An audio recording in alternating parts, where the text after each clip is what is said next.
Listeners, she she got married to herself. She had a wedding for herself. I don't. I mean, I get it. You know, people try to do all these different things to fill a void or whatever. That's what I think it is. You know, and try to make people think that they're fine. But I don't know. I just think that you know, when things like that happen where women decide that they, want to forego having kids, yeah, they have a great successful career, you know, but I believe that, and this might sound harsh, that men don't really care about a woman's career necessarily. They want to create things with them. They want to be the first with them. And I think that's why it bothers men so much when women have done like first things with other people. Because I mean, I could just I could speak for myself and people around me. Like when I engage with a woman, I want to, that I really care about. I want to make sure that you know I try to do things that are first. Like, oh yeah, have you been here? No, you haven't. Okay, cool. And that makes me feel good. But for her to say she married herself and now she had a divorce, like, do you have to pay yourself alimony? I don't know what's going on. I don't know. It's like looking at one of those paintings on a wall that you put on the wall, people put on the wall, and they be like, what the hell is that? And some artists came across with it. They threw something up against the canvas, and then it stuck, and then they called it art. Like that's what this what this seems like to me. It's just like some craziness that she just put together. Oh, I want to divorce myself, and then I want to marry myself. Like it's done. It's done, bro. But anyway, man, we gonna cut it short this week. Looks like Cuzzo end up dropping off. I'm not sure if it's signal or whatever, but man, we appreciate y'all. Oh, there he is. He's back. But we appreciate y'all for Cuzzo. You could talk, Cuzzo?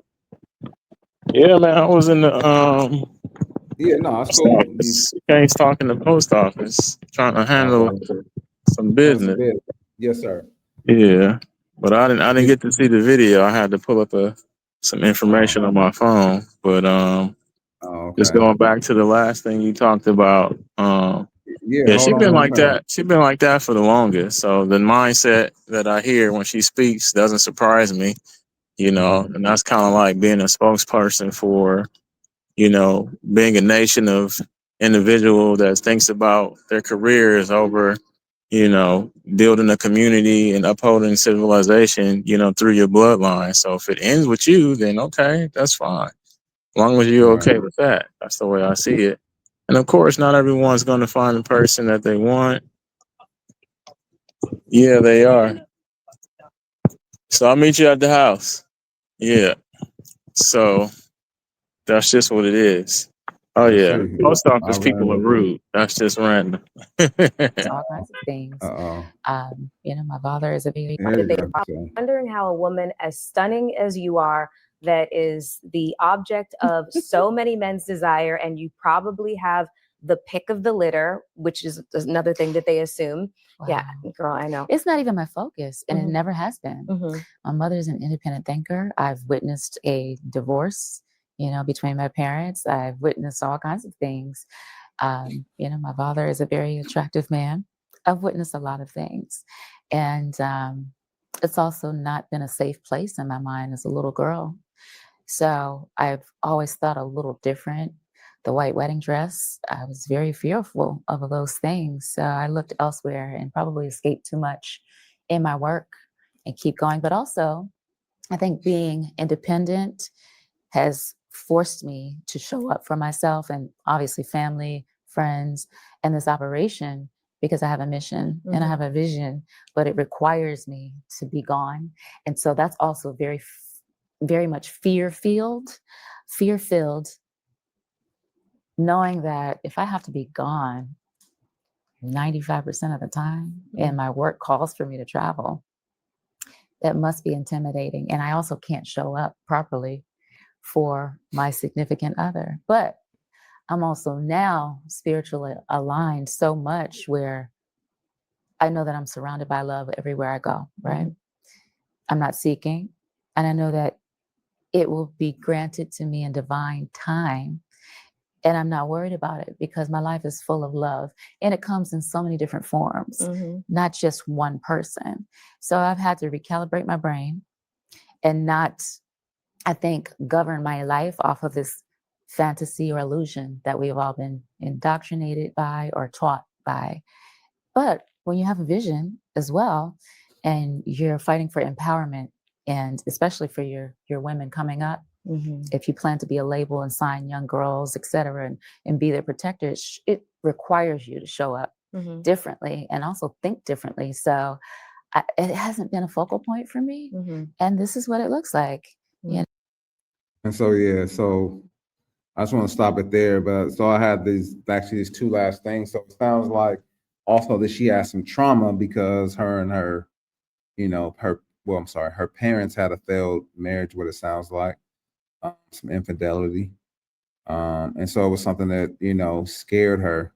Now, I get that, that's definitely something that could have you apprehensive as to, getting into a relationship as, and marriage.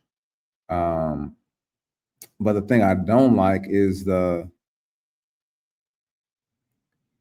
way that it's worded. It's basically discouraging other people, especially kind of like she said that, since you're hiring, young girls and things like that, or, young artists and things like that. But what if these young artists, they do want to have a family? Like, what is your message to them? Are you telling them, you have to choose? Like, what does that look like? You know what I'm saying? That's it does, like I said, it sounds like she has some issues, with getting married because of her family dynamic and her family makeup. But how can you impart knowledge and impart wisdom on these girls that you encounter, who do want to have a family, who want the opposite? They do want a career, but they want the opposite of what, you want. I don't know. That's all I have to say about that. I'll let you share, because I know you didn't get an opportunity to. But did you get a chance to hear the video this time? Yeah, I mean, I heard it, and like I said, she's always been that way. But I'm glad to hear, the reasoning behind it. It's not like it was behind her own experiences. She was in an industry, that she saw a lot of people being exploited. So that in itself can traumatize you as well. And then also seeing, your parents getting a divorce, and there's two attractive people, which I see she puts, looks, a lot of onus on looks, because she said that multiple times. And then, Right. the host is saying the same thing, where you're very attractive and very desirable. And then a lot of females think that because you're very pretty and very desirable, that's enough to get you, in a situation to where a man wants to marry you. And yeah, on the surface that could be, but eventually, looks wear off, or looks don't last as long as you think they're gonna last, because people, generally want to be with someone that is not shallow. And if you're talking about looks and I'm doing this, I'm doing that, women's empowerment, all those things are, indicative of a woman that's focused on herself and, having to.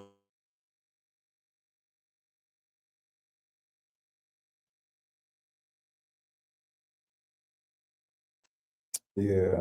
And It broke up. me? Repeat that, what you said. I mean, women of that cloth and nature, talking about empowerment and wanting to feel empowered. There's nothing wrong with that. But oftentimes I feel like they use that as a platform to kind of have their cake and eat it too. You know, a lot of times we see women having multiple partners, treating, you know, men as men treated women, you know, coming up or back in the day, whatever you want to call it. And if that's how you want to live your life, perfect. If that's what's going to make you happy, perfect. You're doing the right thing. But yeah, I don't think that's something that's not going to be beneficial to you long term if you're looking for a certain type of life that you want to live. And if you're okay with traveling, your career, this and that, I mean, we know women that still travel to this day. That's very old. That's still beautiful. You know, we don't know their home situation, but hey, that's neither here nor there. Yeah, yeah. You know, now that you said it, she did bring that up quite a bit, looks and things like that, and you know, I brought it up too because she is. Hey, you know, it is what it is. She was. You know, you could see that she's aging, but she was definitely bad back in the day when she came. You know, when she released some of those singles that were hits. Um, and yeah, like I kind of said, I agree that some of these things that happen could affect your opinion, or you know, you wanting to pursue somebody. Um, and you actually hit the nail on the head, because like, just because you were in an industry, in a space, like, doesn't mean that you were, and you're beautiful, doesn't mean you were marriage material at the time, or you were in the space to get married. Because who knows? She didn't say it, and she said, well, she did say she wasn't focused on it, but like, we don't know what else went on. We don't know who was out there, who maybe was with her, and they didn't see, they wanted to be with Maya, but they didn't necessarily see her as a wife. And we don't know, like, things could have potentially changed, in that case.